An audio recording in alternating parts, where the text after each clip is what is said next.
کر آپ نہیں جا سکتے، فرض عبادت کو چھوڑ کر نہیں جا سکتے، لیکن اگر آپ ذکر و اذکار میں مشغول ہیں یا پھر قرآن کی تلاوت میں مشغول ہیں یا پھر نوافل میں مشغول ہیں، تو زیادہ حق یہ ہے کہ آپ کی ماں، آپ کا باپ اگر آپ کو کوئی بات کہے تو پہلے اس کی بات سنیں، اس کی بات پر عمل کریں۔ حضرات، اسی طرح رسول اللہ صلی اللہ علیہ وسلم کے پاس ایک صحابی آتے ہیں، سنن نسائی کی حدیث ہے، آ کے عرض کرتے ہیں اے اللہ کے رسول صلی اللہ علیہ وسلم، میں جہاد پر جانا چاہتا ہوں، اللہ کی راہ میں جہاد کرتے ہوئے شہید ہونا چاہتا ہوں۔ رسول اللہ صلی اللہ علیہ وسلم نے فرمایا کیا تمہارے والدین زندہ ہیں؟ اس شخص نے کہا جی اللہ کے رسول صلی اللہ علیہ وسلم، میرے والدین زندہ ہیں۔ تو فرمایا جاؤ جا کر ان میں جہاد کرو۔ کیا مطلب؟ جاؤ جا کر ان کی خدمت کرو، یہی تمہارا جہاد ہے۔ اسی طرح ایک شخص اور آیا،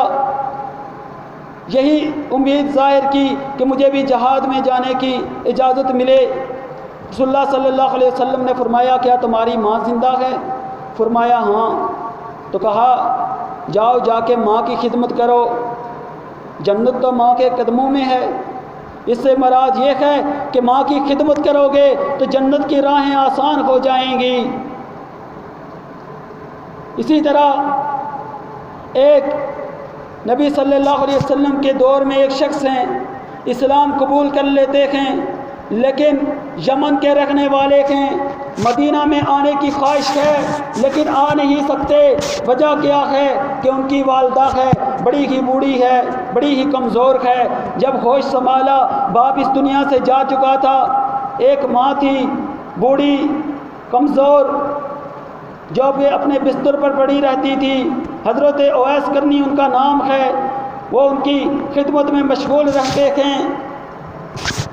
رسول اللہ صلی اللہ علیہ وسلم ان کا تذکرہ اپنے صحابہ میں کرتے ہیں، یمن کی طرف منہ کر کے کہتے ہیں مجھے اپنے دوست کی خوشبو آ رہی ہے۔ صحابہ عرض کرتے ہیں اے اللہ کے رسول صلی اللہ علیہ وسلم، یہ آپ کا کیسا دوست ہے جو آپ سے ملنے تک نہیں آیا؟ رسول اللہ صلی اللہ علیہ وسلم کہتے ہیں وہ مجھ سے ملنا تو چاہتا ہے لیکن مل نہیں سکتا، اس کی والدہ ہے جو اس کی خدمت میں دن رات لگا رہتا ہے، مجھ سے ملنے کی خواہش تو ہے لیکن اسے اکیلا چھوڑ کر آ نہیں سکتا۔ حضرت عمر رضی اللہ تعالیٰ عنہ کو، حضرت علی رضی اللہ تعالیٰ عنہما کو، دونوں کو وصیت کرتے ہیں، کیا کہتے ہیں؟ میرا ایک محبت کرنے والا یمن شہر میں رہنے والا، یمن کے علاقے کرن کا رہنے والا ہے، اس کا رنگ گندمی ہے، اس کے جسم پر ایک سفید نشان ہے، اس کا نام اویس بن عامر ہے، قبیلہ مراد کا وہ رہنے والا یمن کا، لیکن نبی صلی اللہ علیہ وسلم تذکرہ اس کا مدینہ میں اپنے صحابہ اور صحابہ میں سے بھی اپنے دو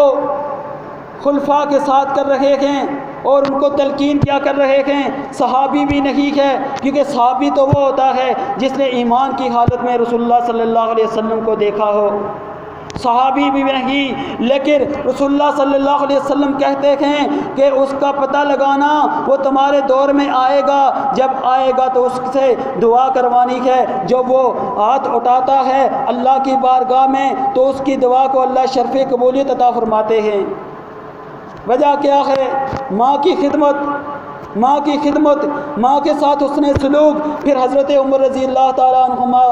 اور حضرت علی رضی اللہ اور حضرت عمر رضی اللہ تعالیٰ عنہما کے دور میں وہ آتا ہے، اور پھر حضرت عمر رضی اللہ خاص کر جب 10 سال تک آپ نے حکمرانی کی، 10 سال تک آپ حج کرتے رہے اور ہر مرتبہ جا کر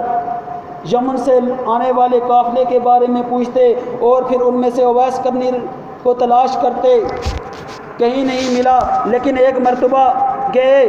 حج پر، وہاں پر آپ کو یمن کا قافلہ ملا۔ آپ نے کہا جتنے بھی کرنے والے ہیں سارے کے سارے کھڑے ہو جائیں، پھر کہا کرنے والوں میں سے بھی مراد قبیلہ والے کھڑے رکھیں، باقی سارے کے سارے بیٹھ جائیں۔ جب سارے کے سارے بیٹھ گئے تو رسول اللہ صلی اللہ علیہ وسلم کو وہ شکل،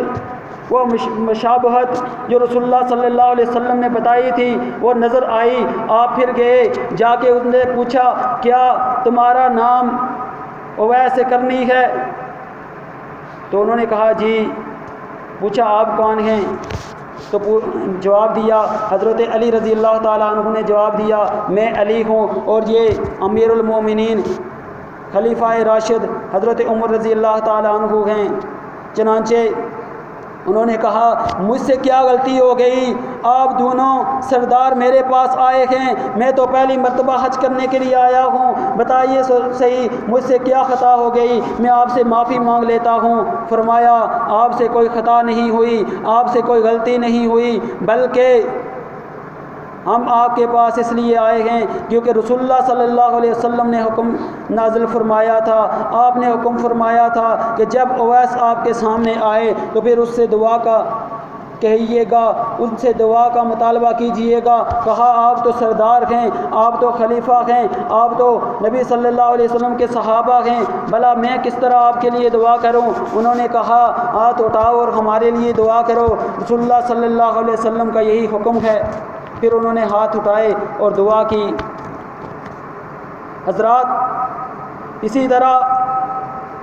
آگے اسی بنی اسرائیل کی صورت میں اللہ تعالیٰ نے فرمایا وَاخْفِضْ لَهُمَا جَنَاحَ الذُّلِّ مِنَ الرَّحْمَةِ وَقُلْ رَبِّ ارْحَمْهُمَا كَمَا رَبَّيَانِي صَغِيرًا، کہ اپنے والدین کے لیے عاجزی کے پہلو، عاجزی کے بازو رحمت سے بچا کر رکھیے، ان کے سامنے اپنے بازوں کو عاجزی سے بچائیے،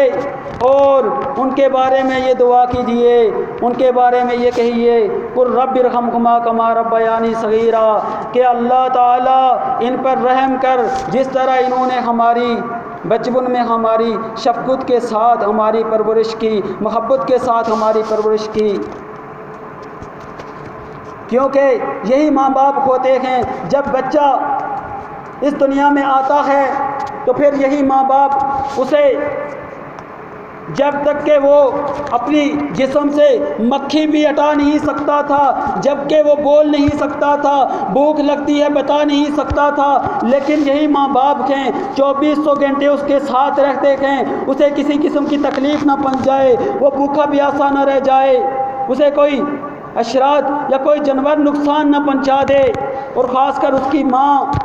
جب رات کو پیشاب کرتا ہے، سردیوں کی رات ہے، وہ پیشاب کی جگہ پہ خود لیٹ جاتی ہے، اسے سوکھی جگہ پر سلا دیتی ہے تاکہ میرے بچے کو کسی قسم کی تکلیف نہ پہنچ جائے۔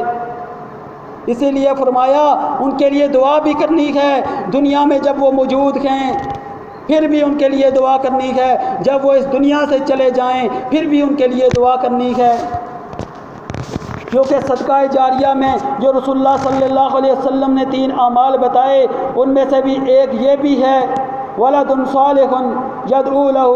کہ ایک نیک اولاد جو کہ اپنے والدین کے لیے دعائے مغفرت کرتی ہے، ان کے درجات کی بلندی کے لیے دعا کرتی ہے، یہ بھی صدقہ جاریہ میں ہے کہ ان کی نیک اولاد ہے، جب تک اس دنیا میں ہے ان کے لیے دعا کرتی ہے، اور جو بھی وہ نیک عمل کرتی ہے اس کا ثواب بھی ان تک پہنچتا ہے۔ حضرات اسی طرح اللہ تعالیٰ نے سورہ لقمان میں ارشاد فرمایا وَوَصَّيْنَا الْإِنسَانَ بِوَالِدَيْهِ حَمَلَتْهُ أُمُّهُ وَهْنًا عَلَى وَهْنٍ وَفِصَالُهُ فِي عَامَيْنِ، کہ ہم نے انسان کو اس کے والدین کے مطابق ان کے متعلق یہ وصیت کی کہ ان کے ساتھ حسن سلوک کرنا ہے، اور اس کی ماں اسے تکلیف در تکلیف سہ کر اپنے پیٹ میں اٹھائے رکھتی ہے، اپنی کوکھ میں اٹھائے رکھتی ہے۔ وَفِصَالُهُ فِي عَامَيْنِ، اور پھر 2 سال تک اس کا دودھ پلانا ہے، یعنی وہ اپنے بچے کو 2 سال تک دودھ بھی پلاتی ہے۔ یہاں پر بھی اللہ تعالیٰ نے والدین کے ساتھ اس نے سلوک کا تذکرہ کیا، اور پھر والدہ کی تکلیف کو لوگوں کے سامنے بیان کیا کہ کس طرح وہ تکلیف کے ساتھ اپنے بچے کو 9 یا 10 ماہ اپنی کوکھ میں اٹھائے رکھتی ہے اور پھر اس کو تکلیف کے ساتھ جنم دیتی ہے۔ موت و حیات کی کشمکش کی حالت میں وہ اپنے بچے کو اس دنیا میں لاتی ہے،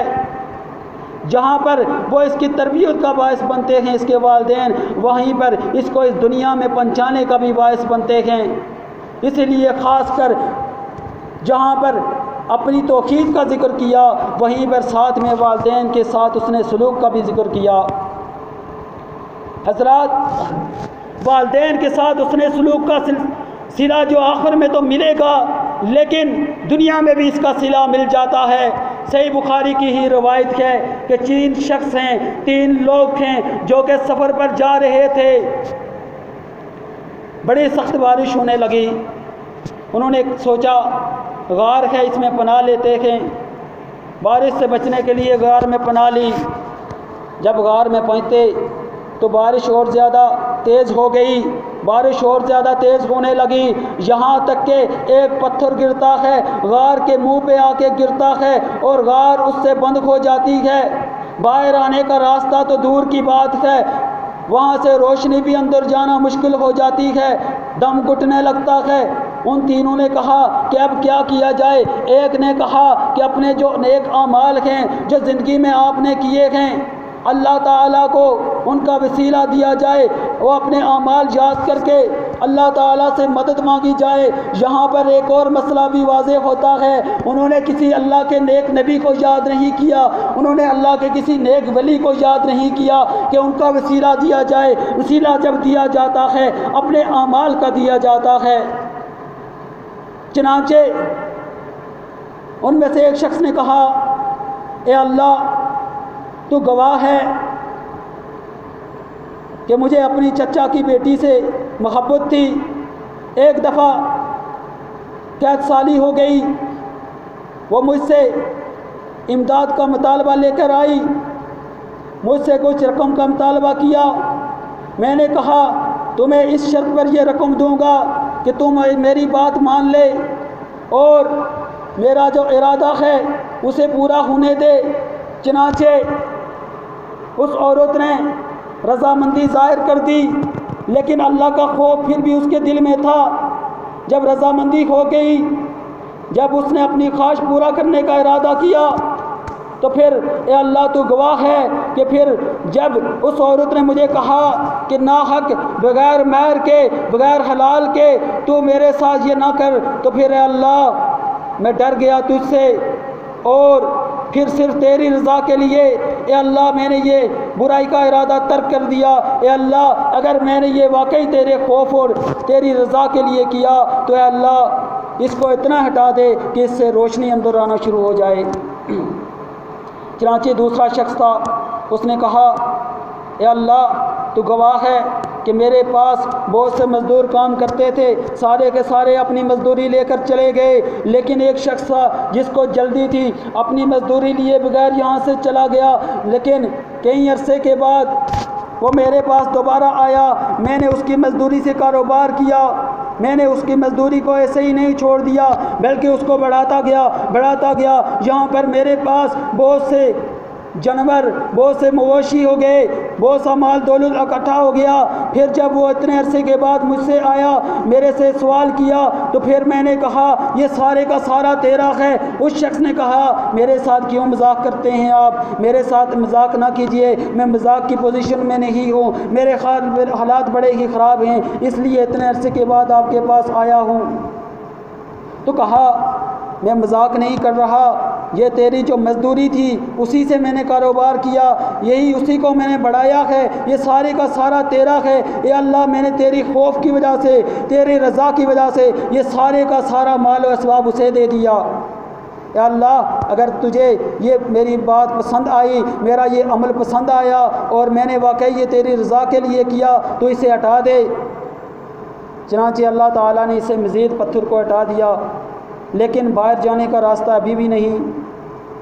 تیسرا شخص ہے، کہتا ہے اللہ تو گواہ ہے میں اپنے جانوروں کا دودھ نکالتا، دن بھر کام کرتا، شام کو جب جانوروں کا دودھ نکال کر میں لے آتا،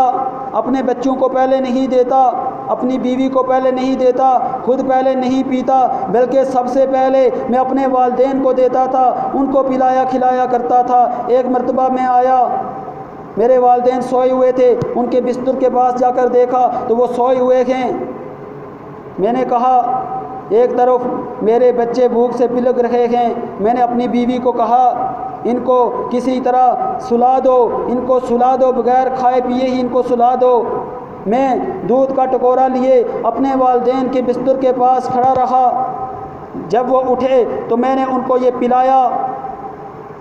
اے اللہ، یہ عمل صرف میں نے تیری رضا کے لیے کیا، کیونکہ تو نے حکم دیا تھا والدین کے ساتھ اس نے سلوک کا، اس لیے کیا۔ اے اللہ، اگر میرا عمل تیری بارگاہ میں قبول ہے تو اس کو ہٹا دے، اس پتھر کو ہٹا دے، تاکہ ہم اس کرب سے باہر نکل سکیں، ہم اس عذاب سے باہر نکل سکیں۔ چنانچہ وہ پتھر ہٹ گیا اور وہ تینوں کے تینوں باہر آ گئے۔ معلوم ہوا جہاں اللہ تعالیٰ نے والدین کی خدمت کا صلہ آخرت میں جنت کی صورت میں دینا ہے، آخرت میں کامیابی کی صورت میں دینا ہے، وہیں والدین کی خدمت کا صلہ دنیا میں بھی مل جاتا ہے، اللہ تعالیٰ دنیا میں بھی اس کا صلہ دے دیتا ہے۔ اس لیے اپنے والدین کے ساتھ حسن سلوک کیجئے، جس طرح اللہ تعالیٰ نے حسن سلوک کرنے کا حکم دیا ہے، جس طرح اللہ نے کہا کہ ان کے آگے اف تک نہیں کرنا، ان کو جھڑکنا نہیں ہے، ان کے ساتھ عزت والے الفاظ استعمال کرنے ہیں۔ ہمیں چاہیے، ہم مسلمان ہیں، قرآن کے ماننے والے ہیں، اللہ اور اس کے رسول کے ماننے والے ہیں، اس لیے ان چیزوں کو اپنے ذہن میں رکھ کر اپنے والدین کے ساتھ ہم کلام ہوا کریں، ان کے سامنے کھڑے ہوا کریں، ان کے ساتھ بات کیا کریں، تو یہ ساری کی ساری چیزیں ہمارے ذہن میں ہونی چاہیے۔ اس لیے والدین کی خدمت کرنے سے جہاں دنیا اور آخرت میں کامیابی ہے،